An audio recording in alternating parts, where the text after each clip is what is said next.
there was a YouTuber. I mean, she's still a YouTuber. Her name's Strawberry17. She was someone like I looked up to, like, and loved her videos and like still do. But back when I was living at home, like I didn't tell anyone about like my mom being an alcoholic.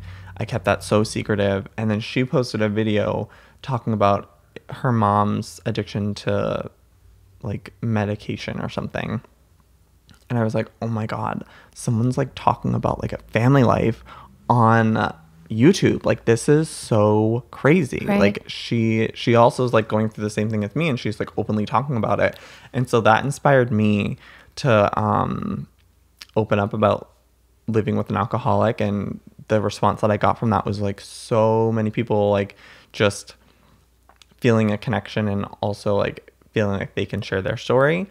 And so that's just constantly been my inspiration to keep bringing up those situations. And I mean, I'm still dealing that with my mom. And so it's like a constant struggle. Right. Because it's like you're helping other people, but it's also something you have to live and relive. And I think and it's also, in a way, I think it's amazing that you do that, because your brand is very clean. It's very like positive.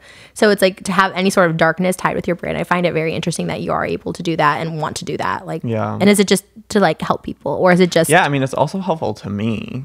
Like, I think it's an emotional release to just be able to share that side of me, but also being able to relate with others. Like, when they connect with me, it's like, oh, okay, I'm not the only one going through this. Yeah. And I think why you've also just stayed, I don't know, in the forefront, because you do talk about such real stuff like that, which I feel like, I don't know, you just don't see that as much anymore, because I think a lot of people are scared to talk about it or don't want to talk about it, or maybe haven't gone through it and stuff like that. So for someone like you to have gone through dark shit and have this mega success and this mega light is like really inspiring. And like, you know what I mean? Like, I think that's why, I mean, I don't know, we've always kind of connected, and I've always kind of felt that way with you, because you've always had this like darkness to you, but it doesn't stop you from like shining, you know, which I think is so cool, and like keep you from doing stuff. I think that's so cool that you just do it. And are you going to do a music video for the song? For my friend? Yeah. Oh my God. Oh my God. That sounds just so already like so heavy and stuff. Yeah.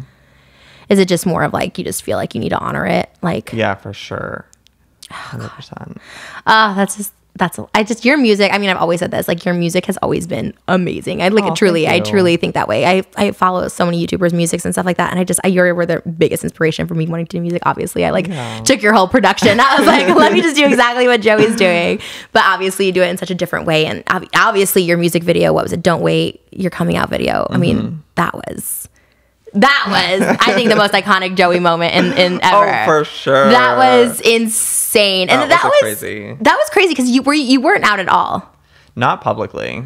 I mean, obviously, like, behind the scenes I was. Right. We weren't friends then, were we? We were, but why was I still shook? I felt like I was shook when I saw it. Maybe we weren't. I feel like it happened right after. Okay, maybe. Yeah. That could be, because I don't think I knew like Andrew Valentine or anybody yet, so that could be. Yeah. That was. And what was the thing where like, I want to do a music, because all your big life events, which would make sense, you want to document your wedding, of course. Why a music video to come out?